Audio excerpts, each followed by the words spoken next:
What do you expect? Combine starts on Thursday. Shedeur Sanders won't work out at the combine, which has become kind of a trend with quarterbacks. What are you expecting? What are you Yeah, to looking for? me, Shador's a good example of like coming into this year, every important college director slash assistant GM saw him play live. He was such a big prospect coming into the season. There is not an Yes. NFL team worth their salt.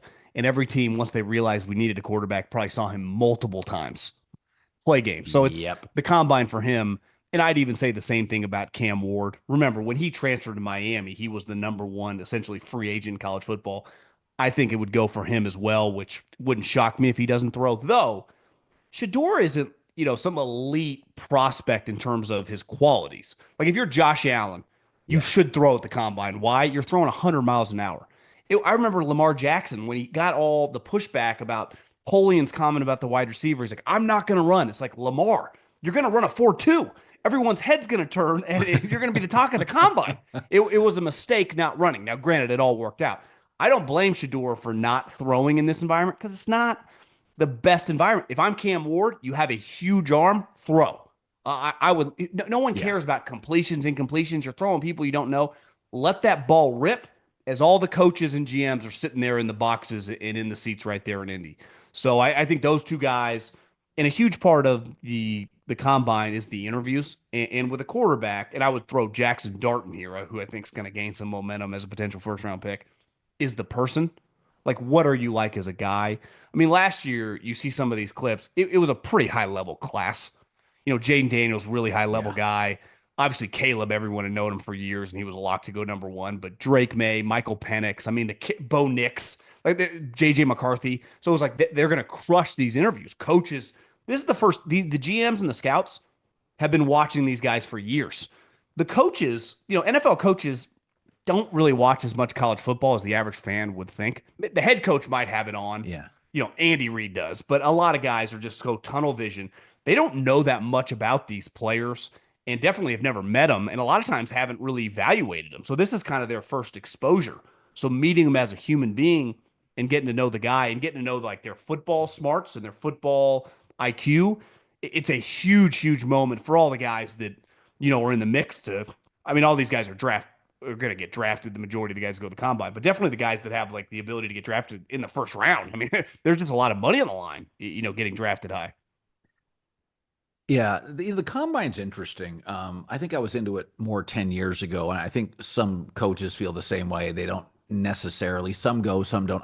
Have you been surprised as a former NFL scout? Some of these coaching staffs just don't go Yeah. anymore. They just say, I'm not going, not wasting my time. Does that Yeah, surprise honestly, it's you? bothered me in the past because I go, well, Belichick always went. And now I'll promise you this Andy Reid's going to be there. It's like, well, if the best guy's there and values it, it doesn't mean he goes to everything, but he values meeting the guys because there's one thing to evaluate them off a tape. Everything's taped, right? Your workout and even your Yeah, interviews. And some of these guys now can be there in a Zoom interview. There is a big difference if you're right. interviewing someone to be the 13th overall pick, standing there and talking to him and meeting him, seeing him face to face, then zooming him. So I do believe you should go. I saw my guy Tim Kawakami in the Bay Area. Kyle Shanahan, like McVay, stopped going. Well, it's one thing when you're going to the Super Bowl or the NFC Championship every year. He reported Kyle's probably going to go this year. Kind of need to meet these guys. But my thing is Yeah. like if the top coach is there and it's Andy Reid who runs the league, like you should be there. And so I do believe there's value, not in like your change of direction in a cone drill. Okay. But like you might draft this guy in the second round. It's kind of going to be a big deal when it's like a year in, you hate the kid, and it's your own fault when you didn't put in max effort to get to know him, to get to meet him every opportunity. I mean, at this point in time, the salary cap's almost $300 million.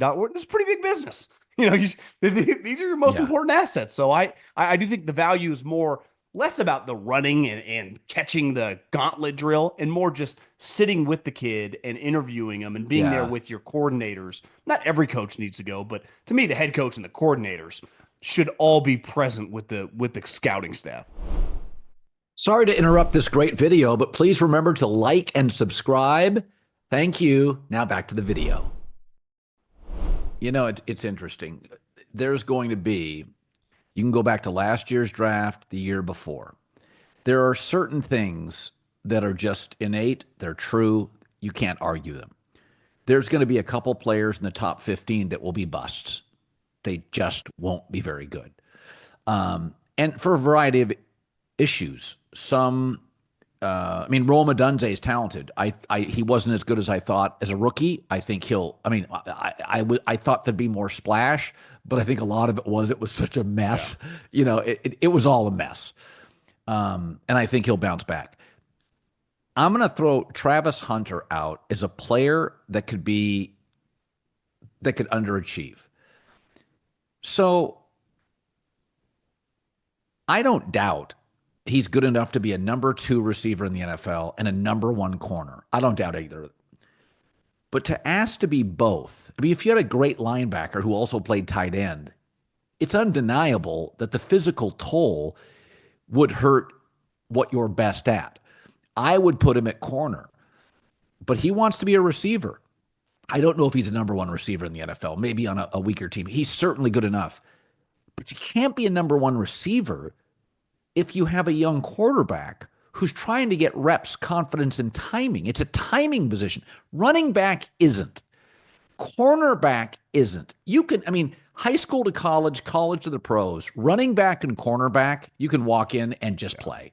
You could those are 2 positions. I've been told this forever. You would know this as a scout. Running back and cornerback. You could miss some of camp. You could be you could have a contract holdout. Well, it's a very instinctive position, week 2. Both of them. Yep. Wide receiver, especially with a young quarterback, it's a timing position. Hell, Brady was an old quarterback. If he didn't trust you'd be in the right spot, Tom would ghost you. I think Travis Hunter, this coming to a bad team, he'll have a lot of leverage. He'll play both ways. I could see that being a problem. Well, and we'll find out. It was just a name on a paper. Did announce he's going to the combine as a corner. Now, all the top guys will be interviewed. They go to the podium. It'll be interesting if he says, I'm here as a corner, but I also plan on playing wide receiver. I do think it's fair to say most high-level people in any industry are very singular focused, and it is very difficult to spread yourself thin, especially when you're factoring in youth. He's very young. I think it's impossible to go do what he did. What he did in college was the Big 12 wasn't the SEC or the Big 10, but it was still one of the greatest athletic achievements we've ever seen, the amount of snaps he's playing. Do you agree with that? Oh, yeah. If you're going to be a both-way corner wide receiver, just playing corner alone, think of the wide receivers right now in the NFL. The talent on a weekly basis of just pick up a random team who their schedule is on a week. You're chasing those guys for 60, 70 snaps. He would be the number 1 corner. And then you would try to play full-time wide receiver. I think it would be borderline impossible on the body. I don't think it's – and you go back to look at Deion Sanders. I don't even think he had that many catches in his career. And Deion, was just a better prospect than – Travis Hunter's a great prospect. Yes. Give me a break. Deion's one of the greatest athletes in the history of America. So I do think he just needs to focus on one of the positions, and I hope, and I think he's making the right decision right now at corner, and then he can be just a high-level corner. I don't think it's possible to go both ways, and I don't think any team wants him to be. That doesn't mean you can't, a Ben Johnson-type coordinator can't run a trick play for him, bring him in on offense. They used to do that with Deion when I was a kid. But, I want you to be a lockdown corner. Derek Stingley, he's probably going to get $100 million this offseason. Why? Because he goes up against your number 1 wide receiver, who are all making $180 million, and locks them down. DeRivas did it. Sherman did it. You get paid a lot of money, and it's more valuable because it's harder to find. It's much easier to find a wide receiver than it is a corner. There just aren't that many. Most teams don't have 1 good corner, right? The teams that have 2 are like complete outliers in the National Football League. Yeah. Jets. So I hope he stays just at 1. Now, we'll see. I think, Deion, who's essentially feels like his father, constantly talks like he's going to do both ways. So he's not slowing it down. And I do think Deion speaks for Travis a little bit, and Travis hasn't walked away from it. So I do think it's going to be interesting to see in Indy when he talks exactly what he says. Because if he does say, I plan on doing both, he's telling you, eventually you got to just listen to what he's saying and believe him.